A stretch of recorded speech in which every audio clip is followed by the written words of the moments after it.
Constable থেকে ASI, ASI থেকে sub inspector, এই যে স্টেপ ওয়াইজ যে প্রমোশন হয় এবং প্রমোশন হলে প্রমোশনের যে পোস্টিং এবং এই একটা প্রমোশনের সাথে সাথে যে ডিউটি বা কাজের ক্ষেত্রে যে পরিবর্তন হয়, স্যালারি, এই সমস্ত কিছু আজকের এই ভিডিওতে তোমাদের সাথে আমি আলোচনা করব। নমস্কার বন্ধুরা, তোমাদের সবাইকে আরও একবার ফিট অ্যান্ড স্মার্ট কপ চ্যানেলে স্বাগত।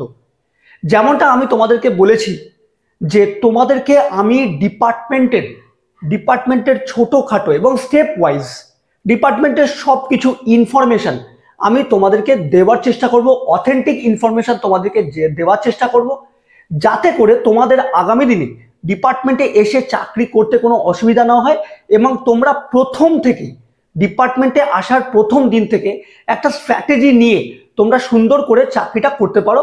30 বছর, 32 বছর, 35 বছর, 40 বছর তোমরা সুন্দর করে তোমরা চাকরিটা করতে পারবে। তো চলো, ভিডিওর থাম্বনেল দেখে তোমরা বুঝতেই পেরে গেছো। তো থাম্বনেল অনুযায়ী আজকে আমি ভিডিওটা তোমাদের সাথে শেয়ার করি। প্রথমেই আমি বলি যে ডিপার্টমেন্টে যেহেতু কনস্টেবল থেকে সাব ইন্সপেক্টর আজকে আমি ডিসকাস করব, তাহলে ডিপার্টমেন্টে অ্যাজ আ কনস্টেবলও জয়েন করা যায়, অ্যাজ আ সাব ইন্সপেক্টরও ডিপার্টমেন্টে কিন্তু জয়েন করা যায়। কনস্টেবল হিসেবে জয়েন করে ডিপার্টমেন্টে যে কনস্টেবল হিসাবে জয়েন করছে, সে কনস্টেবল হিসেবে জয়েন করে আগামী দিনে সে ডিপার্টমেন্টাল এক্সামের মাধ্যমে এএসআই হতে পারবে, আবার সিনিয়রিটি বেসিসেও সে এএসআই হতে পারবে এবং এএসআই থেকেও সে কিন্তু সিনিয়রিটি বেসিসে সাব ইন্সপেক্টর হতে পারবে। এবং যারা ডাইরেক্ট সাব ইন্সপেক্টর হয়ে ডিপার্টমেন্টে আসছে তারাও ডিপার্টমেন্টে সাব ইন্সপেক্টর হিসাবে কাজ করছে। তো প্রথমে আমি বলি যে ডিপার্টমেন্টে কনস্টেবল, এএসআই, সাব ইন্সপেক্টর যখনই কনস্টেবল হিসাবে জয়েন করছো বা সাব ইন্সপেক্টর হিসাবে জয়েন করছো এবং যারা কনস্টেবল থেকে এএসআই হিসাবে প্রমোশন নিচ্ছ, এই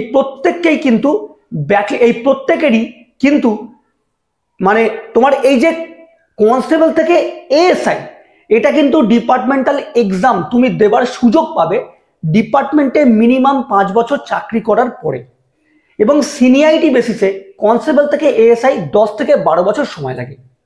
এএসআই থেকে আবার সাব ইন্সপেক্টর সিনিয়রিটি বেসিসে 10 থেকে 12 বছর কিন্তু সময় লাগে।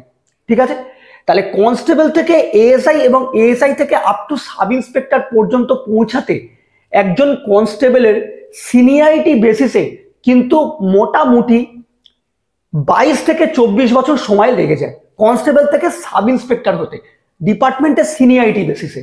ঠিক আছে, যদি আমি ডিপার্টমেন্টাল এক্সামের কথা বলি, তাহলে কনস্টেবল থেকে এএসআই ডিপার্টমেন্টাল এক্সামের মাধ্যমে 5 বছর পরে সুযোগ পাবে।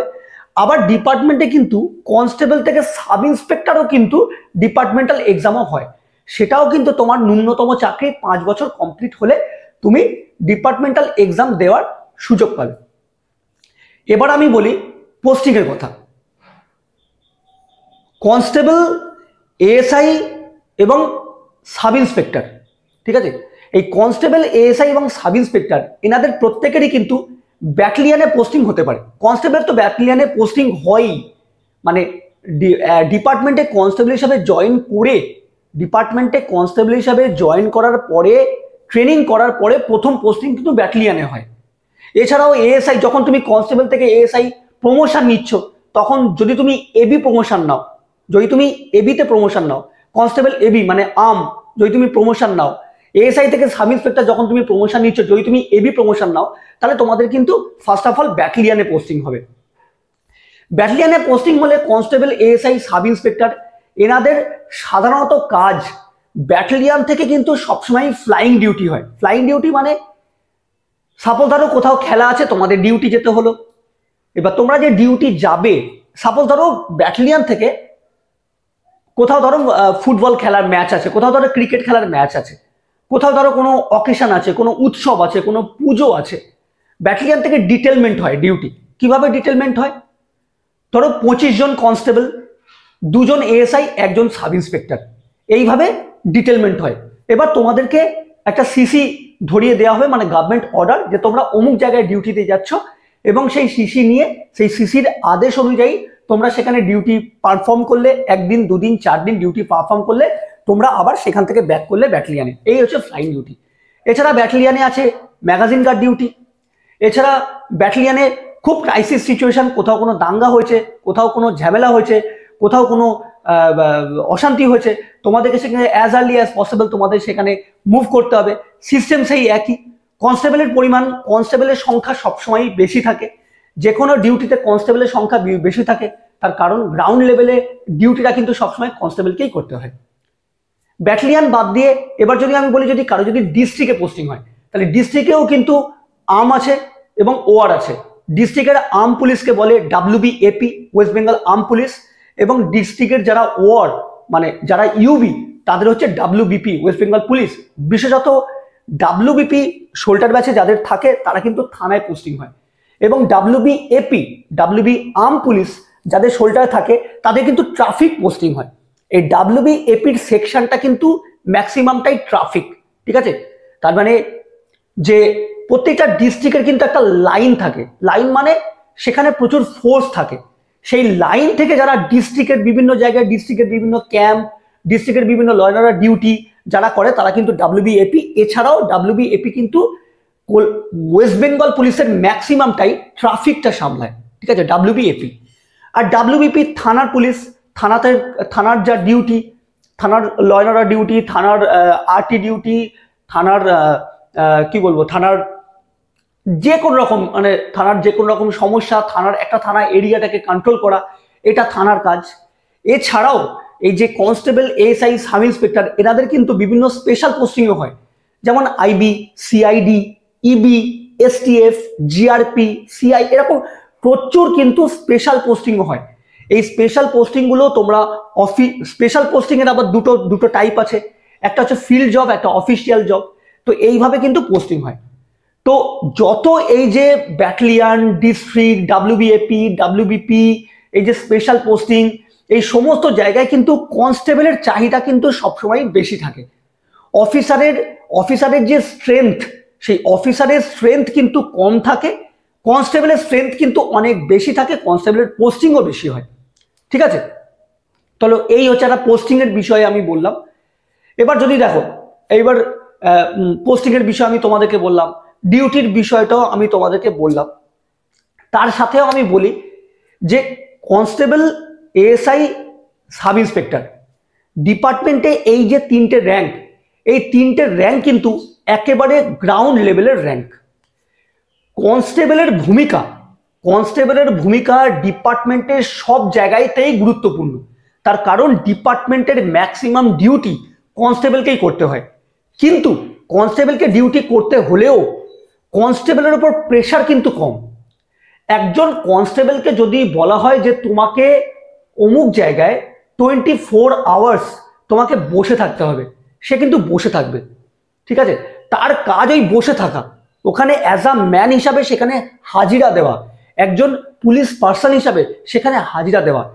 কিন্তু সেই ডিউটিটাকে সঠিকভাবে পরিচালনা করার দায়িত্ব কিন্তু ASI, সাব ইন্সপেক্টর, মানে যে ওই কনস্টেবলের সুপারভাইজ অথরিটি হিসাবে যাকে অর্ডার করা হয়েছে, CC দেওয়া হয়েছে, তার দায়িত্বই কিন্তু সব থেকে বেশি। তাকে কিন্তু দায়িত্ব নিতে হবে ডিপার্টমেন্টে ওই যে ডিউটিটার জন্য তাকে যে পাঠানো হয়েছে, তাদেরকে যে পাঠানো হয়েছে, কনস্টেবলকে সেখানে বসে থাকতে বলা হয়েছে, সে বসে আছে অ্যাজ আ পুলিশ পার্সন হিসাবে, কিন্তু সেই ডিউটিটাকে সঠিকভাবে পারফর্ম করানোর দায়িত্ব কিন্তু ASI, সাব ইন্সপেক্টরের, ঠিক আছে।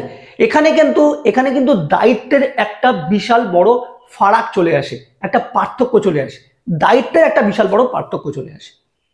আচ্ছা, এবার আমি বলি ASI, সাব ইন্সপেক্টর, এই যে ASI, সাব ইন্সপেক্টর র্যাঙ্ক, এনারা এই দুটো র্যাঙ্ক কিন্তু সবসময় কিন্তু ডিপার্টমেন্টের সুপারভাইজিং অথরিটি, মনিটরিং অথরিটি। সে তুমি যেখানেই যাও, যে কোনো জায়গায় ডিউটি পারফর্ম করতে গেলে ASI, সাব ইন্সপেক্টর কিন্তু সবসময় মনিটরিং ডিউটি পারফর্ম করে। এবং থানাতে একজন সাব ইন্সপেক্টর বেশিরভাগ ক্ষেত্রে থানাতে কিন্তু অল ইন অল। তো এটা একটা বিশাল বড় ফ্যাক্টর। এবার চলো একটু স্যালারির বিষয়টা নিয়ে আলোচনা করে দিই। দেখো, বর্তমানে কনস্টেবল হিসাবে ডিপার্টমেন্টে জয়েন করলে 22,700 টাকা ন্যূনতম বেসিক দিয়ে স্টার্টিং, এবং ডাইরেক্ট সাব ইন্সপেক্টর হিসাবে যারা ডিপার্টমেন্টে জয়েন করছে তাদের স্যালারি কিন্তু 32,100 টাকা ন্যূনতম স্যালারি দিয়ে স্টার্টিং। এটা কিন্তু বেসিক। এই বেসিকের ওপর থাকছে DA, এই বেসিকের ওপর থাকছে HRA, এই বেসিকের ওপর থাকছে মেডিকেল অ্যালাউন্স, রেশন অ্যালাউন্স, এই সব কিছু কিন্তু এই বেসিকের সাথে অ্যাড হয়ে ক্যালকুলেশন হয়ে থাকছে। কনস্টেবলের ক্ষেত্রে, এএসআই ক্ষেত্রে, উভয়ের ক্ষেত্রেই সমান। ডিপার্টমেন্টে কনস্টেবল হিসাবে জয়েন করে চাকরি করতে করতে 5 বছর বা 7 বছরের মাথায় যখন তুমি ডিপার্টমেন্টাল এক্সাম দিয়ে যখন তুমি এএসআই হলে, তো যেদিন তুমি এএসআই প্রমোশন নিচ্ছ সেদিন কিন্তু এই যে প্রমোশনাল একটা বেনিফিট, একটা ইনক্রিমেন্ট কিন্তু তুমি বেশি পাবে। মানে তোমার নর্মাল ওয়েতে আজকের দিনে যে কনস্টেবল হিসাবে জয়েন করছে প্রতি বছর বছর তার একটা ইনক্রিমেন্ট রাজ্য সরকার যখন ডিএ দেবে, সেই ডিএ তোমার স্যালারির সাথে অ্যাড হতে থাকছে। এই অ্যাড হতে হতে যেদিন তুমি প্রমোশন পেলে, এই প্রমোশনের জন্য আলাদা একটা এক্সট্রা ইনক্রিমেন্ট কিন্তু তুমি পাবে। এটা হচ্ছে ডিপার্টমেন্টের সিস্টেম। সে কনস্টেবল থেকে এএসআই হোক, এএসআই থেকে সাব ইন্সপেক্টর হোক, বা কনস্টেবল থেকে সাব ইন্সপেক্টর, যেমনই হোক না কেন, তুমি কিন্তু তোমার স্যালারি কিন্তু পার ইয়ার এইভাবে বাড়তে থাকবে। তো এটা নির্দিষ্ট করে বলা সম্ভব নয় যে কনস্টেবল থেকে তুমি যেদিন এএসআই হবে তোমার স্যালারি কত হবে, এটা বলা সম্ভব না। তার কারণ কনস্টেবল থেকে কেউ 6 বছরের মাথায় প্রমোশন পাচ্ছে, কেউ 12 বছরের মাথায় প্রমোশন পাচ্ছে। তাহলে যে যখন প্রমোশন পাবে সে তখন যে স্যালারি স্ট্রাকচারে দাঁড়িয়ে সেই স্ট্রাকচারের ওপর প্রমোশনের জন্য সে একটা ইনক্রিমেন্ট বেশি পাবে। এটা কিন্তু ডিপার্টমেন্টের সিস্টেম। তাহলে আজকে এই ভিডিওটাতে আমি আশা করব তোমরা অনেকটাই বুঝতে পারলে। তো ডিপার্টমেন্ট সম্বন্ধে সম্পূর্ণ অথেন্টিক নির্ভেজাল ভিডিও আমার চ্যানেল থেকে পাওয়ার জন্য অবশ্যই তোমাদেরকে আমার চ্যানেলটাকে সাবস্ক্রাইব করতে হবে। তো তোমাদের সাথে পরের ভিডিওতে এর থেকে আরো ভালো ইনফরমেটিভ ভিডিও নিয়ে তোমাদের সাথে আবার আমার দেখা হবে। তো ততক্ষণের জন্য নমস্কার, জয় হিন্দ।